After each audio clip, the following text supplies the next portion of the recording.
Friends வணக்கம். நான் உங்களுக்கு நீங்கள் பார்த்து தமிழ் ஹேக்கிங்ஸ். ஓகே ஃப்ரெண்ட்ஸ், இன்றைக்கி நம்ம என்ன பார்க்க போகிறோம்னா ரேம் ஃபோனில் இருக்க ரேமை எப்படி இன்க்ரீஸ் பண்ணலாம் அப்படின்னு சொல்லிட்டு இந்த வீடியோவில் பார்க்க போகிறோம். ஸோ இந்த வீடியோ பிடிச்சினா லைக் பண்ணுங்கள், ஷேர் பண்ணுங்கள், சப்ஸ்கிரைப் பண்ணுங்கள். நான் நிறைய வீடியோ நான் போட போகிறேன். ஸோ ஃபஸ்ட்டு ரேம்னா என்னன்னு முதல்ல பார்த்துருவோம். ஸோ ரேம் அப்படின்னு எடுத்து விரிவாக்கமாக என்னன்னு சொல்லுவாங்கன்னா ரேண்டம் ஆக்சஸ் மெமரி அப்படின்னு சொல்லுவாங்க. ஸோ இந்த ரேம் நம்ம மொபைலில் என்ன யூஸ் அப்படின்னு நீங்கள் கேட்கலாம். ஸோ இந்த ரேம் அப்படின்னா இப்போ ஒரு எக்ஸாம்பிளுக்கு ஒரு PicsArt editing, photo editing app எடுப்போம். இந்த ஃபோட்டோ நம்ம இப்போ எடிட் பண்ணிகிட்ருக்கோம். ஸோ அந்த பிக்சார்ட்டுக்கு தேவையான கெட் ஃபைல்ஸ் அப்புறம் டெம்பரரி ஃபைல்ஸ் பார்த்திங்கன்னா அது வந்து ரேமில் போய் சேவ் ஆகும். ஸோ இப்போ நம்ம எப்பப்பெல்லாம் அந்த ஆப்பை ஓப்பன் பண்ணுறோமோ அப்பப்போ மட்டும்தான் அந்த கெட் ஃபைல்ஸும் டெம்பரரி ஃபைல்ஸும் போய் ரேமில் சேவ் ஆகிக்கும். ஸோ இப்போ எடிட்டிங் பண்ணிட்டு இருக்க ஃபோட்டோஸ்லாம் பார்த்திங்கன்னா நம்ம சேவ் ஆப்ஷன் கொடுத்து சேவ் பண்ணால் தான் நம்ம எக்ஸ்டர்னல்லையோ இல்லை இன்டர்னல்லையோ போய் சேவ் ஆகும். அது வரையும் பார்த்திங்கன்னா ரேமில் தான் ரன் ஆகிட்ருக்கோம். அந்த எடிட்டிங் ஃபுல் ப்ராசஸும் ஸ்கெட்சஸ் அப்புறம் டெம்பரரி ஃபைல்ஸ் பார்த்திங்கன்னா ஃபுல்லாக ரேமில் தான் ரன் ஆகிட்ருக்கோம். ஸோ நம்ம அந்த எடிட்டிங் ஆப் விட்டு வெளில வந்ததுக்கு அடுத்த செகண்டே பார்த்திங்கன்னா ரேம் விட்டு கிளியர் ஆகிட்டோம், ரேமில் கிளியர் ஆகிடும். ஸோ இப்போ ரேம் அதிகமாக இருந்தால் என்ன யூஸ் ஆகிடுன்னு பார்த்தீங்கன்னா நம்ம ஃபோட்டோ எடிட்டிங் ஆப் ரன் ஆகிட்டுருக்கு.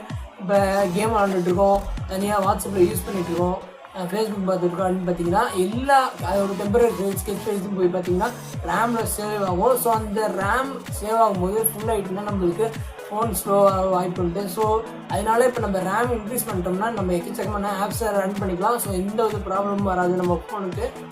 ஸோ இப்போ அந்த எப்படி நம்ம மொபைலில் ரேம் இன்க்ரீஸ் பண்ணலாம் அப்படின்னு சொல்லிட்டு இப்போ எக்ஸ்பிளைன் பண்ண போகிறேன்.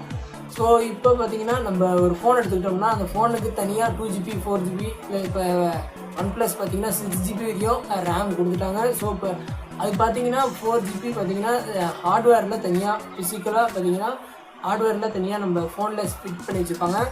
நம்ம அது வந்து நம்ம தனியாக வாங்கி இல்லை வெளிலேருந்து வாங்கி பசங்கள்கிட்ட வாங்கி எதுவுமே நம்ம வந்து தனியாக பார்த்திங்கன்னா ஃபோனில் அதை அட்டாச் பண்ணிக்க முடியாது. அது வந்து ஃபுல்லாக இன்டர்னலில் தான் இருக்கும். ஸோ அதனால் நம்ம எதுவுமே பண்ண முடியாது.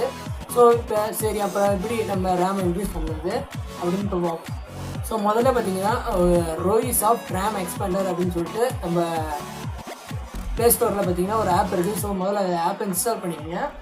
ஸோ இந்த ப்ராசஸ் எப்படி நடக்குதுன்னு ஃபஸ்ட்டு எக்ஸ்பிளைன் பண்ணுறேன். இப்போ பார்த்திங்கன்னா இப்போ ஒரு நம்மள்கிட்ட இன்டர்னல் ஸ்டோரேஜ் இருக்கும், எக்ஸ்டர்னல் ஸ்டோரேஜ் இருக்குது.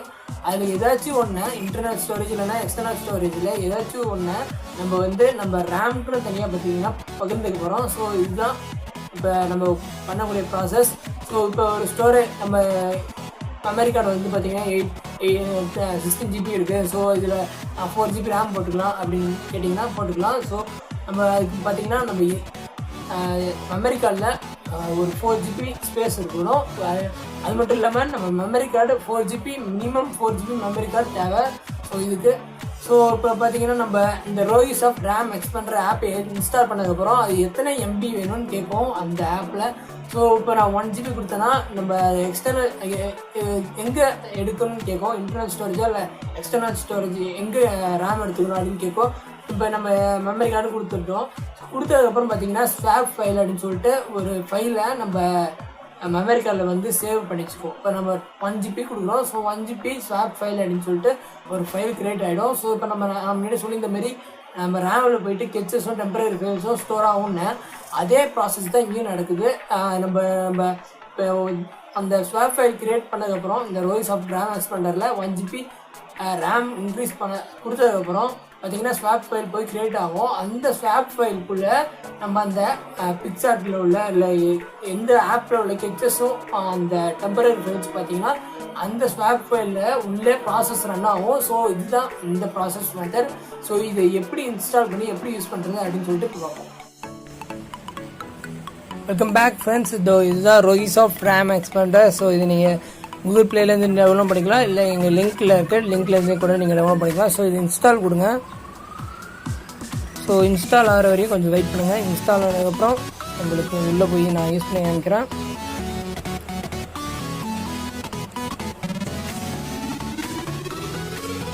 ஸோ இந்த வீடியோ பிடிச்சதுன்னா லைக் பண்ணுங்கள், ஷேர் பண்ணுங்கள், இன்னும் உங்கள் ஃப்ரெண்ட்ஸுக்கு ஃபேமிலிக்கு ஷேர் பண்ணி சொல்லிட்டு இந்த வீடியோவில் தெரியப்படுத்துவீங்க. ஸோ இப்போ லான்ச் கொடுங்க இன்ஸ்டால் ஆனதுக்கப்புறம். ஸோ இப்போ உள்ளே போனதுக்கப்புறம் பார்த்தீங்கன்னா நம்மளுக்கு நிறைய ஆப்ஷன்ஸ் கிடக்கும். ஸோ இப்போ பார்த்தீங்கன்னா ஓகே கொடுங்க. ஓகே கொடுத்துட்டு பார்த்தீங்கன்னா இங்கே ஸ்வாப் ஃபைல் கொடுத்துட்டு இங்கே காமிக்கும். ஸோ இந்த ஸ்வாப் ஃபைலில் நீங்கள் எவ்வளோ வேணுமோ கொடுக்கலாம். நீங்கள் 4GB வேணும்னா 4000 அப்படின்னு கொடுத்தீங்கன்னா 4GB கிடைக்கும். ஸோ இப்போ நான் வந்து 100 MB கொடுக்குறேன். 100 MB எனக்கு இப்போதைக்கு போதும். ஏன்னா ஏற்கனவே எனக்கு 2GB ரேம் இருக்குது. ஸோ அதனால் 100 MB கொடுக்குறேன்.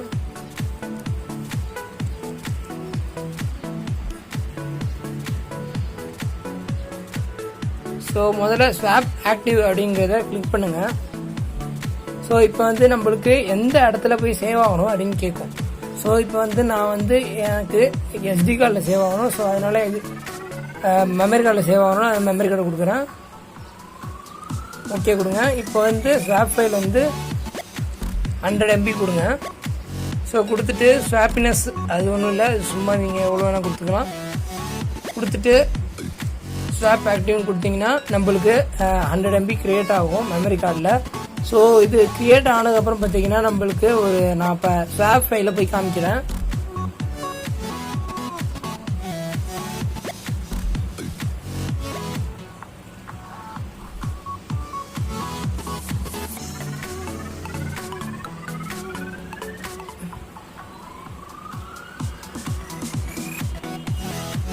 ஸோ இப்போ 100 MB ஆயிடுச்சு. ஸோ இப்போ என்ன கொஞ்சம் நேரம் வெயிட் பண்ணுங்க.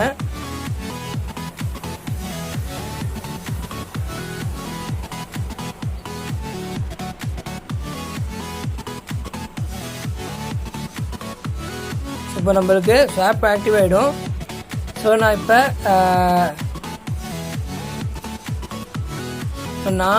இது காமிக்கிறேன், ஸ்வாப் ஃபைல் காமிக்கிறேன். ஸோ இப்போ பார்த்தீங்கன்னா நம்ம 100 MB கிரியேட் பண்ண ஸ்வாப் ஃபைல் கிடச்சிட்டு. ஸோ இதில் தான் நம்ம ஸ்கெட்சஸும் அப்புறம் டெம்பரரி ஃபைல்ஸும் இங்கே போய் சேவ் ஆகும். ஸோ இந்த வீடியோ பிடிச்சதுன்னா லைக் பண்ணுங்கள், ஷேர் பண்ணுங்கள், சப்ஸ்கிரைப் பண்ணுங்கள். தேங்க்ஸ் ஃபார் வாட்சிங் ஃப்ரெண்ட்ஸ்.